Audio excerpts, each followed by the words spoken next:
Well, thank you very much. Well, first of all, thanks to the folks at the University of Maryland, University College, Dr. Palin, Dr. Hasib, for putting this all together. You guys did a nice job. Always appreciate it. As you see, I'm Jason Miller, executive editor of what was now known as Federal News Network. Yes, yesterday or Monday, we changed our name. So now you all have to remember me by not Federal News Radio, but Federal News Network, FNN, yes. What changes? Nothing, but the name. But that's okay. So the panel today, we're going to have some fun. I'm big on the audience participation. I'm a big fan of Phil Donahue. Who remembers Phil Donahue? Come on, raise your hand. Who's the old people, right? Me, yeah. He liked to walk the stairs and get the audience involved. Remember, this is about you guys. This is your panel, not mine. I can ask questions all day. In fact, that's what I get paid to do, right? So please participate. Please make this your panel. So we're talking about the life of a CISO. Each of the CISOs are going to tell you basically something you don't know about their job. They're going to take about 3 to 5 minutes, and then we're going to ask some questions and have a good conversation.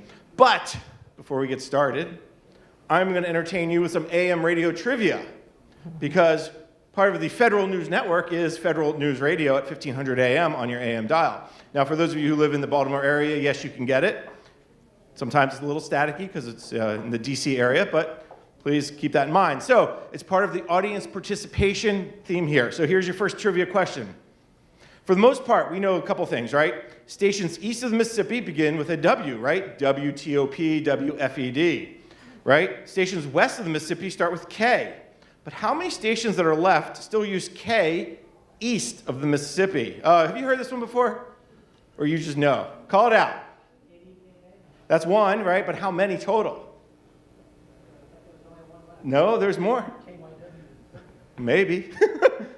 Come on, throw me a number, somebody. 5, that's a good one. One more. One more. 6.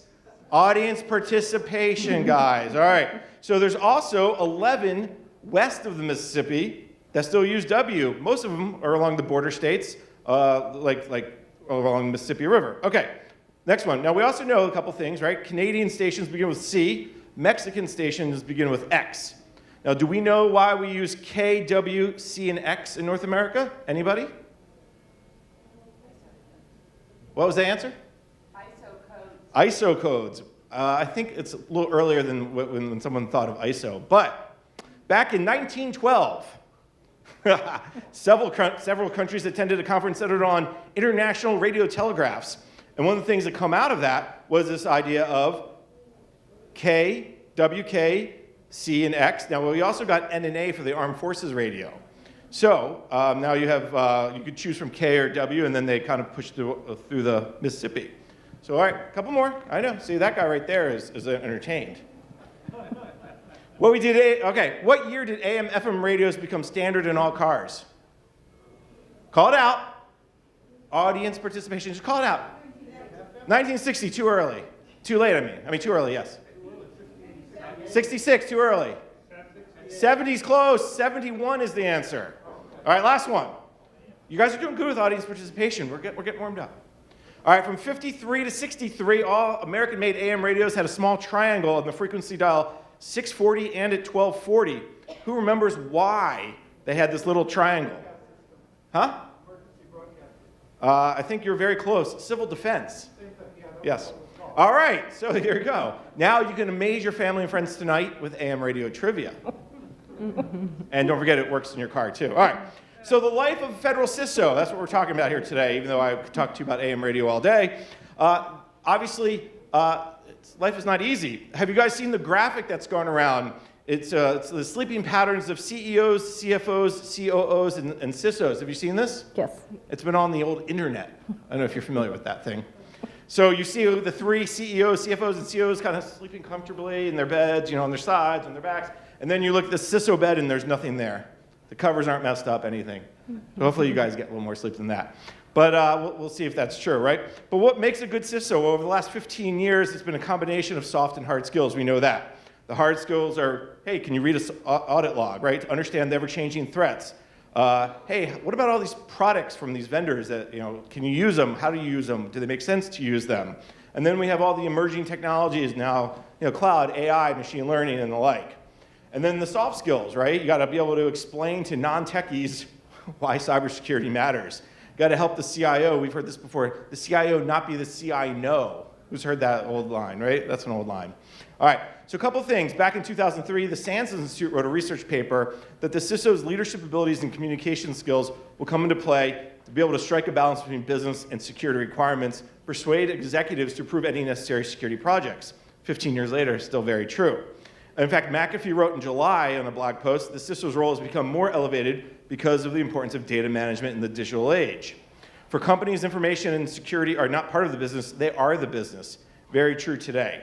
And finally, the CIO Council in the federal government put out a CISO handbook earlier this year to help current and up-and-coming CISOs and security professionals know what it takes to be a CISO, what are their skill sets that are needed, and went through a bunch of different chapters, managing risk, management of resources, and examples of internal policies, and just kind of shows you just how complicated it is to be a CISO. All right, so how do you handle all these challenges? That's why we have a panel. I'm not really that smart about these things. So we are unrehearsed, we are unplanned. I've asked each of them to take a few minutes to tell you something you don't know about their job, and then we're gonna have a conversation.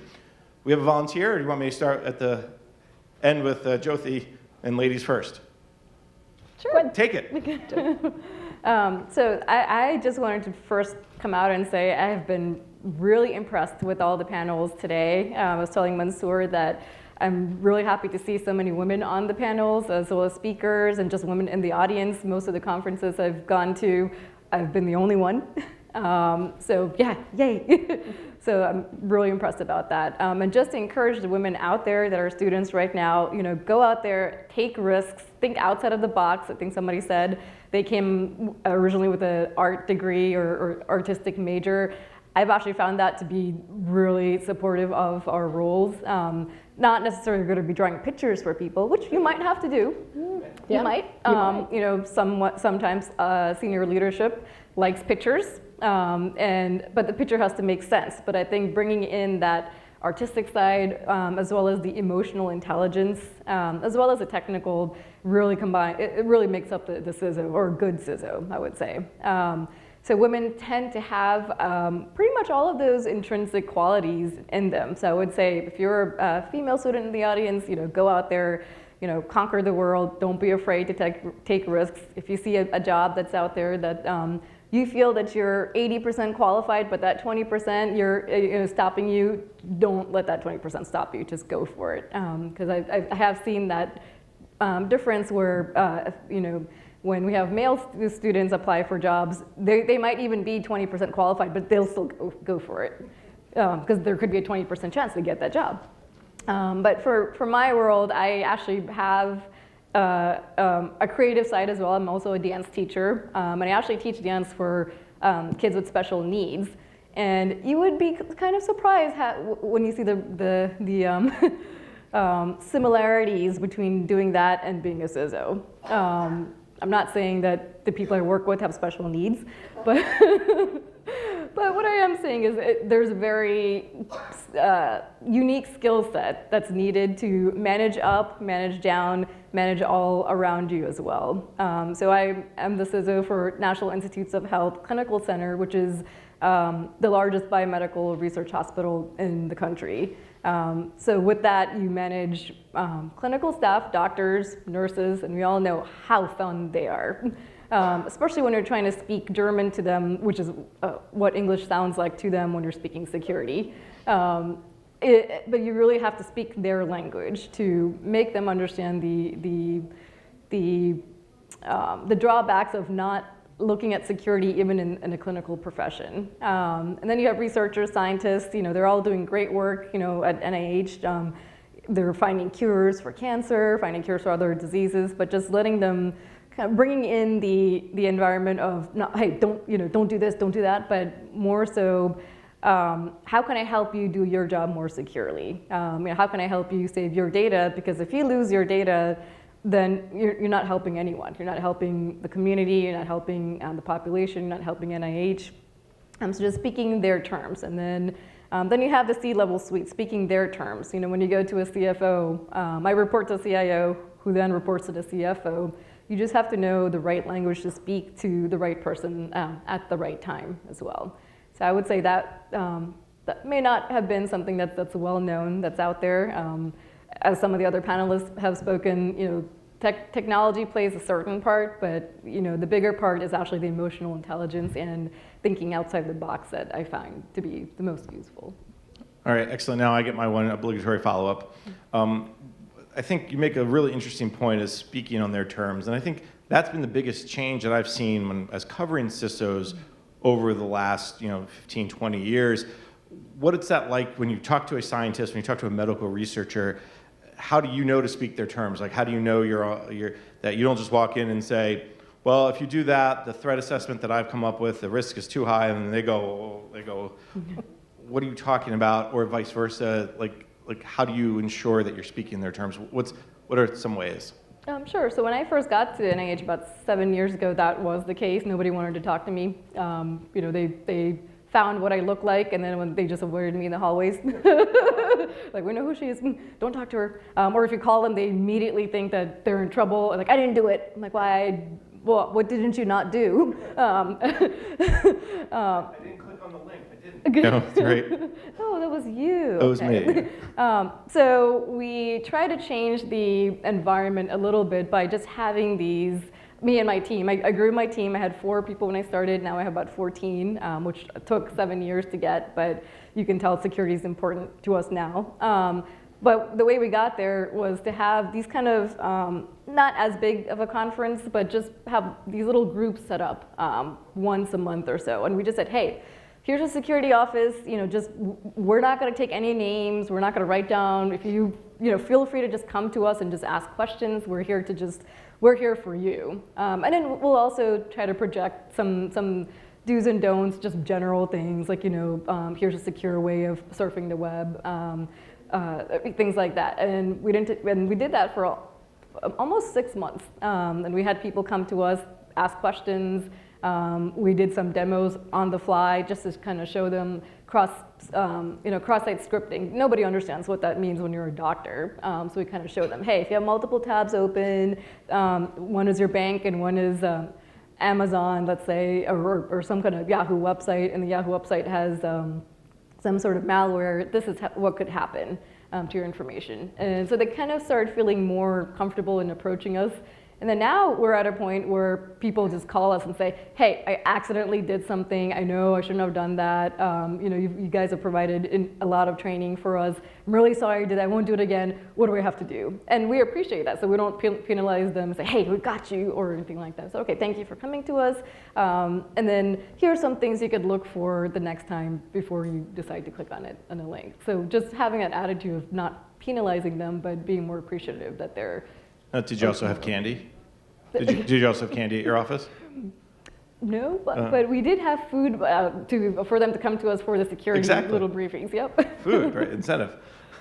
and then real quick, the other piece of it is, as you said on the front end, the artistic side, right? The fact you are a dance teacher, and the fact is that it's the soft skill side. Is that the other piece of, would you say your job has really changed as well? Not just the fact that you can't be the CISO of no, but you have to kind of learn, it's all about talking to people and understanding how to be a team member versus just the overlord.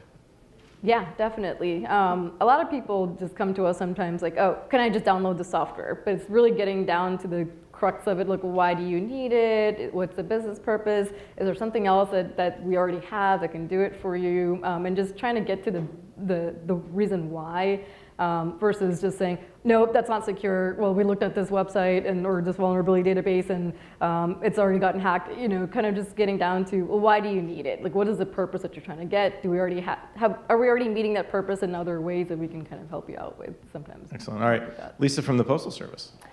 Hi, Lisa Holman. I'm the Deputy Chief Information Security Officer from the Postal Service, or as I like to say, I'm the Vice Principal. I am very blessed to have a great CISO. Him and I have known each other for a number of years. Interesting fun fact, we're both actually still federal law enforcement officers. Greg, he worked in cybercrime as also financial audit for a number of years for the Postal Inspection Service. I worked crimes against children, child sexual exploitation using the mail for 14 years, managed the Victim Witness Program as well as the National Child Exploitation Program. I then came to headquarters was managing intelligence, IT, mobile, and a lot of other things, and for the law enforcement side of the Postal Service. And Greg was there, our CISO. We had a breach in 14. Greg was called over to help with that. And what's interesting is I was working it from the other side, from the law enforcement perspective.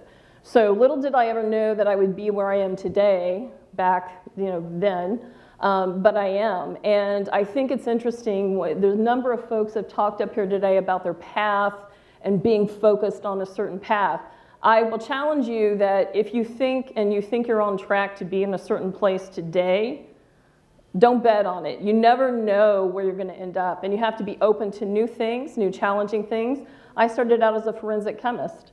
For 16 years I worked forensics, and then went to the other side of investigations as an investigator, and then ended up as the deputy CISO of the Postal Service. The Postal Service is one of the largest IT environments in the world. We have a retail network that is larger than Starbucks, McDonald's, and Walmart combined. We have over 600,000 employees, 244,000 of them are on the network, 12 million emails a day that we have to deal with. We have millions of visits every day to USPS.com. We have to manage and secure an enormous network. And so as a result, Greg and I lead this as a mission. And I have spent over 30 years of my federal career protecting something. Pick it, but I've protected it. This is the ultimate in protecting, the organization.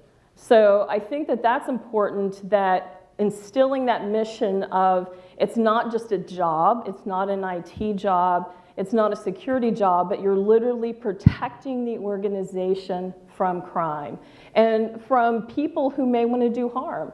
And what we have been really good at, as the deputy CISO, I not only manage everything, but I then also have to lead directly under my teams, which is cybersecurity awareness and training, communications team. I have all the money. I have to manage all the money and the budgets, the people, workforce development, training, information security architecture, policy, compliance. So in those roles, it's a huge variety of things, and you talked about artistic. I actually wanted to major in journalism. I wanted to do communications when I was young, back in the young days. I have an opening on my staff if you want to take a huge pay cut, and just kidding. But I loved it, and one of those things was, do I go the path of science and become a chemist, or do I go into journalism? And I took the path of science.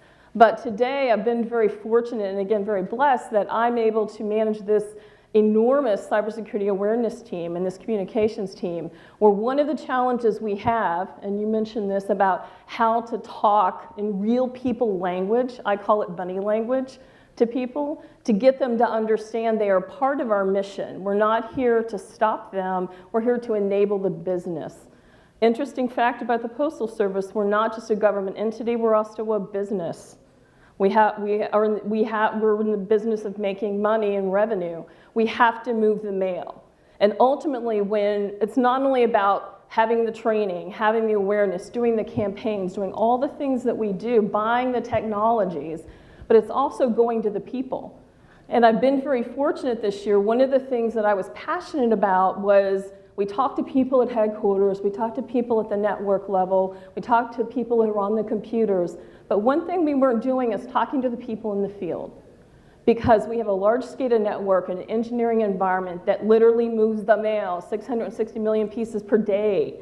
So as a result of that, how do we get those folks to buy into cybersecurity awareness? That's our largest part of our workforce, 400,000 folks overall. How do we get to them? And so the team started doing Gemba walks, or walking to the mail processing plants and taking tours and doing round-the-clock stand-up talks with the tours at midnight, at 6 a.m., saying, here's cybersecurity awareness. You move the mail, but if you plug your phone into a piece of engineering equipment, you could take it down. That means you could stop the mail. And when people go, oh my God, I could stop the mail, they're horrified. And I think that's where we've been very, very fortunate, and we continue this because we have 47,000 facilities. How do we reach them all? We're now engaging the team. We're engaging cyber guardians who are there carrying our message on. So it's a huge mission. It never ends.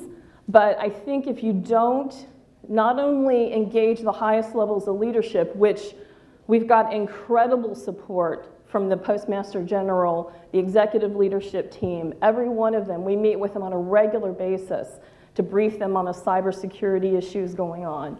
Incredible support, but to the people literally who are making the business go, which is moving the mail. And if you can get them to understand what cybersecurity is about, then you're making a difference in your organization. So that's where I challenge you, no matter how big or small, get all the folks engaged in the mission. I think the point you're making around getting the people engaged is really what the change in the CISO's role has been. It's no longer just, if you will, the back office side of it. But I want to start in the beginning of your conversation where you talked about a forensic chemist. Mm-hmm. How did that, if you will, initial education experience prepare you now for today and being a deputy CISO?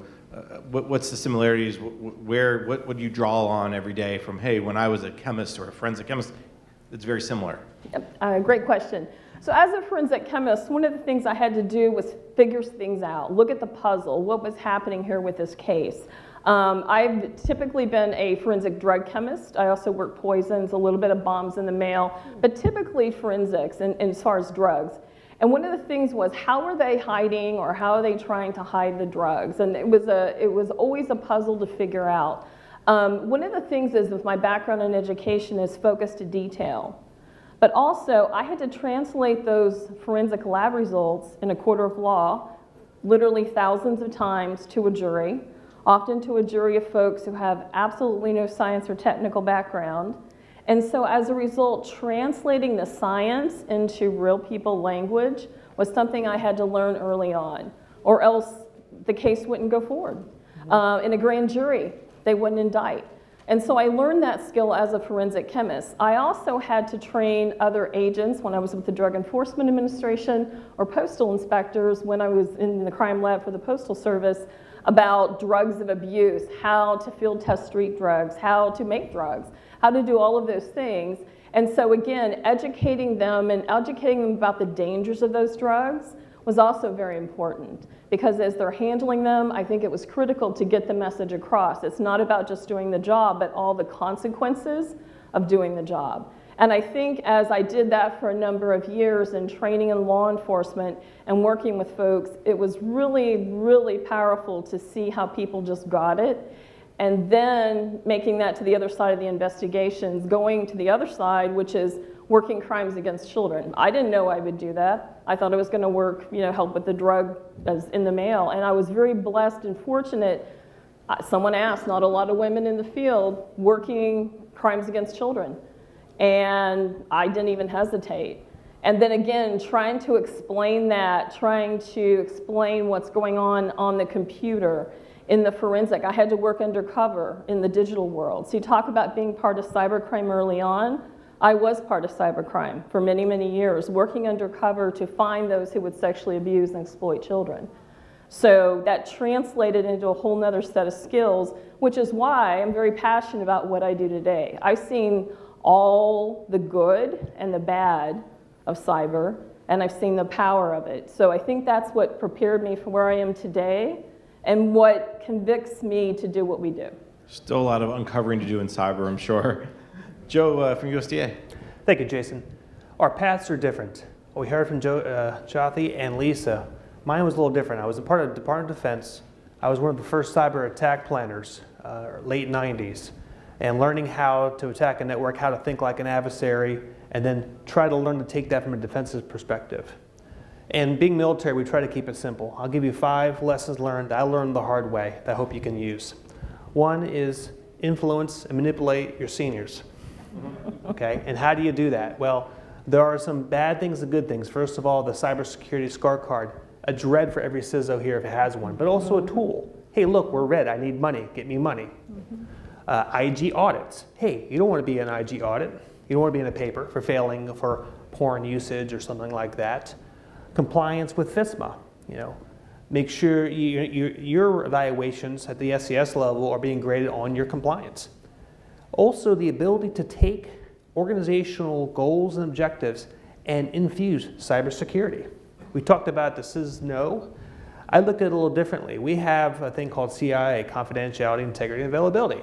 We often focus on the confidentiality. I turn it around and I focus on the availability. You don't want to be hacked, so I have to take the networks down.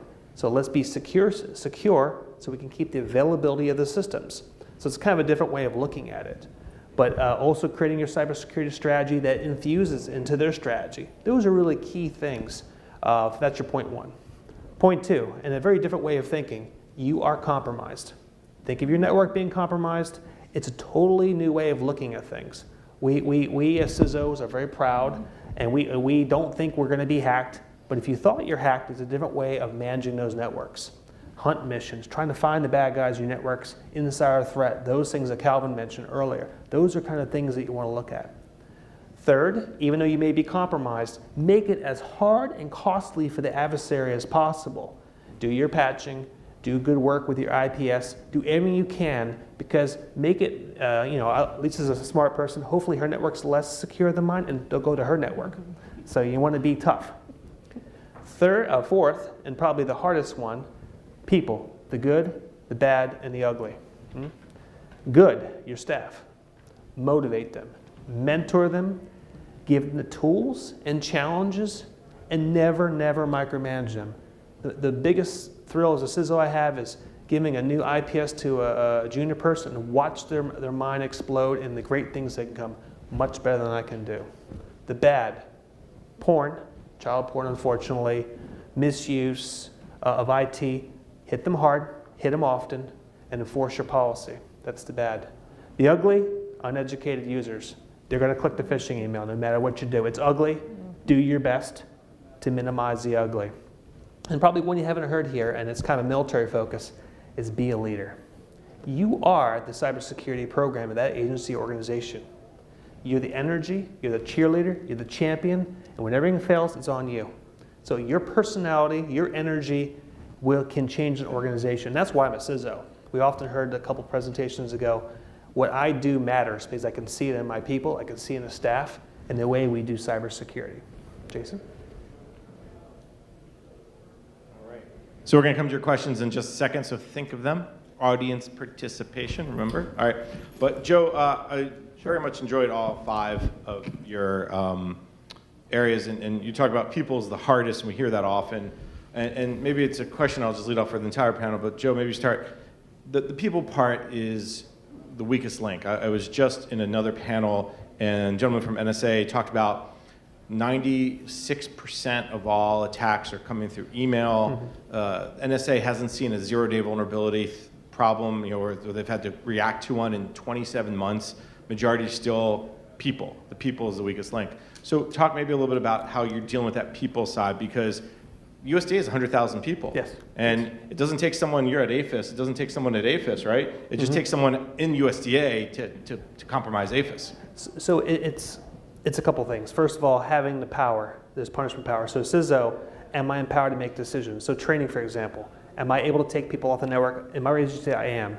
If I see malware, I cut them off Active Directory, we isolate them, cut the cancer off the body. They don't do the training, we cut them off.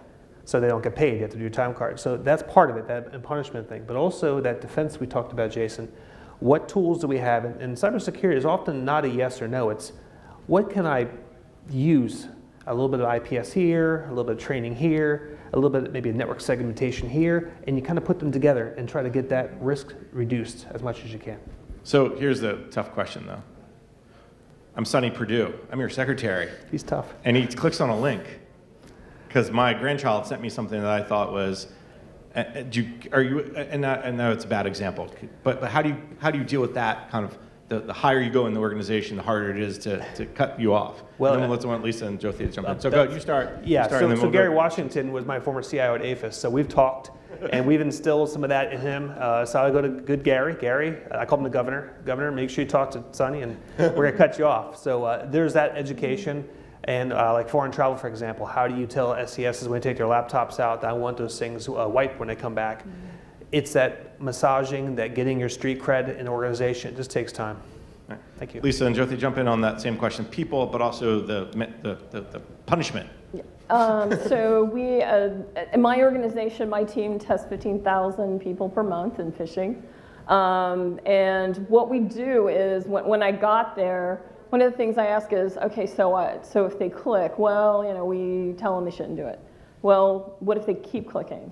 Well, we keep telling them they don't do it.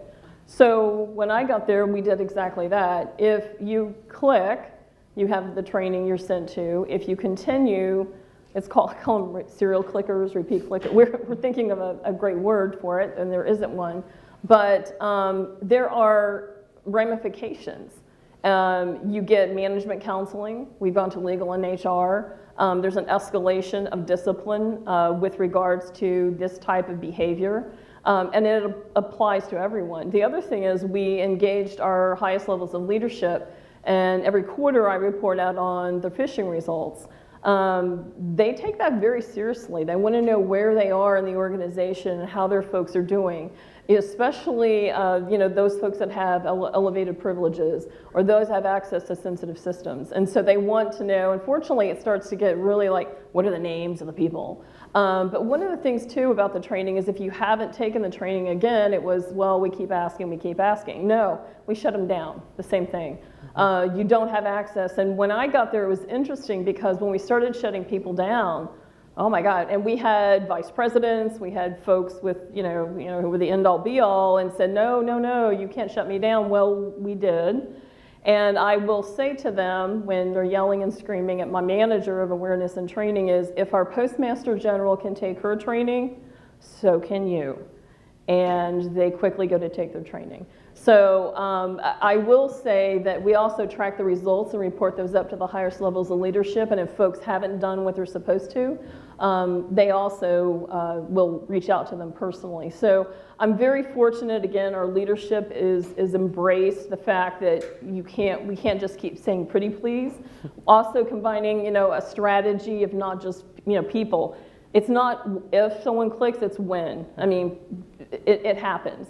The other thing is getting behind why they click. We look at risk populations as who are the ones that click the most and why do they do that? What do they do in their job that causes them to click when others don't? And it's been an interesting journey on that. It changes somewhat, but we continually see certain populations that click. And as a result, we are starting to do focus training for them, role-based training, and focusing on the change behind it and the psychology of why they're doing what they're doing. So that's been very fortunate. Again, managing up, there's times where I tell my CISO, no, we don't have the money. No, we don't have the resources. Or pick, here's the things we're doing. What do you want us to do? And we've known each other for so many years. I have a very open and honest relationship with him and very respectful to say, here's what we've got, what are we gonna do? And it works very, very well. He's very good about also messaging up as well. But the good thing is myself and others are in our executive cyber risk committee, which is a quarterly meeting with a certain team from the executive leadership team that reports directly to the postmaster general. They all understand the importance, and if something's going on in their organization, they want to know about it, and I'm very fortunate. I'm not afraid, nor is my CISO afraid to tell them. All right. Jyoti, jump in, and who has a question? So after that, we'll get to your questions. Yeah, so we do About the same. similar things as well. We have the annual security awareness training. We also have role-based training and other kinds of training. What we actually found was, especially with clinical staff, that yes, they do take the training, and we do disable their accounts by a certain date if they don't take the training. But even for those that do take the training, they're not really taking the training because they're trying to learn. They just want to take the training to keep hitting next until they're done. Try to answer the quiz questions correctly, or just keep retaking the training until they get the quiz questions correctly, and then say, okay, we took the training, we're good to go. And what we made the mistake of doing in previous years was not following up with them maybe on a monthly basis or on a semi-annual basis to really put an awareness and security out there. So what we just started doing this year was actually having monthly. What we did try to do also send emails out saying, hey, here's the common security things that are happening, trends, let's say holiday season, people might be reaching out to you, phishing attempts for clicking on links for holiday scams. But we also found that those weren't really being read either. So that's when we started the monthly, almost mandatory trainings. These are just like 10, 15-minute trainings that anyone can make time for. And we would physically go to them face to face. And we actually tailored our training for clinical staff. Because what we found was IT security training, the clinical staff would look at it and be like, oh, I don't know what this is talking about. I would never do that. Or, this is kind of German to me. I don't really understand this role-based stuff anyway. So we tailored our training specifically for clinical staff. What we also did was we went to the sysadmins, the operational, technical operations staff, and tailored our training to them. So we had sysadmins really focusing on how to build a server securely. We went to DBAs, how to build databases securely. Desktop admins, how to build the images securely. And we made that part of their performance reviews on a yearly basis. Because otherwise, the role was on the security office only. Joe, jump in. Yeah, just real quick. So Lisa and Jyoti are talking about moral courage, right? I'm talking about being a leader and the face of your cybersecurity program. We all have to make decisions. Seniors don't want things reported out of your agencies. And I have, I'm sure my colleagues have as well, has reported anyway. Your job and duty is to get that thing reported and cleaned up. Moral courage. Thank you, Jason. All right, who has a question? Come on, guys. There we go. Someone's got to break the seal, as I call it. Yep. Tell me who you are. Yes, hello, my name is Shawnee Smith, and I just have to say I thoroughly enjoyed the discussion. I'm a chemist, and I'm transitioning over to cybersecurity now. So this question is for Mrs. Jyoti. As far as medical devices, do you have a specific training for the clinicians? Cybersecurity training? Medical devices. Yes, that's a broad question. And that is one of our, that is the reason I don't sleep at night. The challenge with medical devices, it's not just the clinical staff that we need to focus on, it's also the medical device vendors. And there's the concern with that is there's sometimes CT scanners, MRI scanners, all kinds of these very complicated medical devices. There's only one vendor that makes them sometimes. And we've tried that approach of going to them and say, hey, here's all the security vulnerabilities on your MRI scanner. We're going to shut it down if you don't patch these or if you don't come up with a fix. And they're like, okay, go ahead, shut it down. Who else are you going to use? So what we started doing is we started incorporating security into their built-in contracts. So all IT contracts come through our security office now, even things as simple as a jump drive. It's considered IT, it's coming through our office. So we factored in FISMA policies, anything, if it's cloud-based, we would put in FedRAMP policies into their contracts itself. What we also found was they would sign off on the contract not really knowing what's being asked of them, which is great for us because when we try to make it operational, then we can kind of go back to it and be like, hey, so did you meet these policies? And then like, well, I don't know what you're talking about. Like, hey, here's your contract, here's the FISMA policies. Did you actually click on the link and read what a FISMA policy is? But then now they can't take it back because they're held liable for that. Okay. We're also working with the FDA on that too, because some of their policies aren't exactly verbatim understandable, and there's some leeway in there. So we're trying to work with them on making their policies a little bit more clearer for the vendor so they can't really argue back. All right, another question. From your perspective, what is the best location or in the organizational chart for a CISO?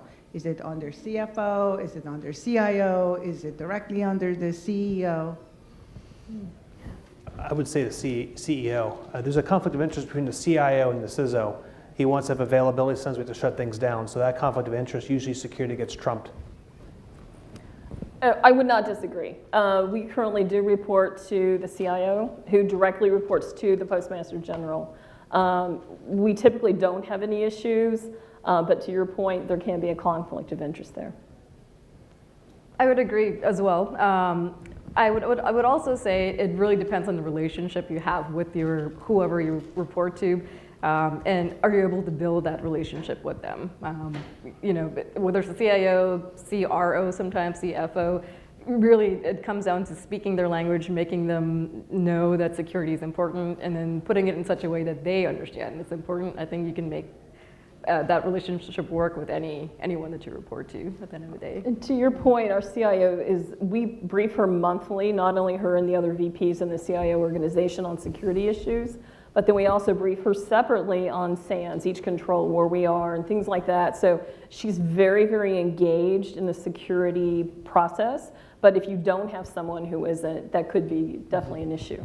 I think in my 20 years of covering this environment, I don't think there's ever been a federal CISO who doesn't answer to the CIO. Outside of maybe, DoD may have one, but I think at least in the civilian world. But question over here. Yeah, I'm Bruce DeGrancy. I'm from University of Maryland, University College. I know that most, if not all, federal agencies have a number of third-party contractors that have access to the network. Do you or should you require that they have a cybersecurity policies within their organization that you will audit? Yes, we do. We actually asked them to take our security trainings and follow everything that an NIH employee would. If they come back with, well, we're not allowed to do that, or we take our own training, we ask for a copy of their training, or an example of the kind of trainings that they take, any background investigations that they have to go through, and we compare that with ours. And if it's not sufficient, we tell them it's not satisfactory if they have to take ours. We do the same thing. When I got to CISO contractors, it was optional, and I said there is no option. So every contract in the Postal Service, your contractor does take the cybersecurity training. They're also subject to the phishing test as well. Also, if a contractor fails the phishing test, we go to the account manager, report them, and then there is a discussion with that account manager. To your point about ensuring security is in the contracts, because we are so large, we have such a dependency on suppliers and external dependency, we are requiring that as well as part of the contracts. We have not had an issue so far with any contractors taking the training or not wanting to, or their company not allowing them to. So we're fortunate in that aspect. Joe, I'm going to jump in and get one last question in because she's about to give me the hook. I got 2 seconds. Quickly, Mike. Good afternoon. What is your viewpoint on TIC and the next gen of where TIC is going? Trusted internet connection for those of you who are following at home. I'll let you start. I'll let you go. Well, yes, we do.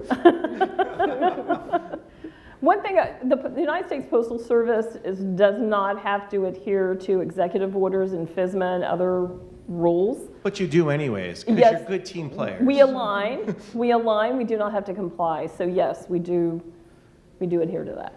Joe, since I cut you off last I was time. going to say yes. I'm just trying to think is that the VPN connection, mandatory VPN It's connection? the internet trusted gateways, internet connection, so the the gateways, MTIPs, so you yeah, have in front of MTIPs, your yep. network traffic. Gotcha. We're Right.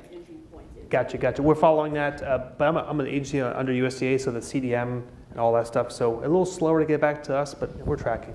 And Joe, you get the last Yeah, word? We do as Likewise. well. Same thing, okay. All right, well, the hook has been given. Unfortunately, we're out of time. So let's thank our panelists. They did a wonderful job. They put up with me. Thank you all.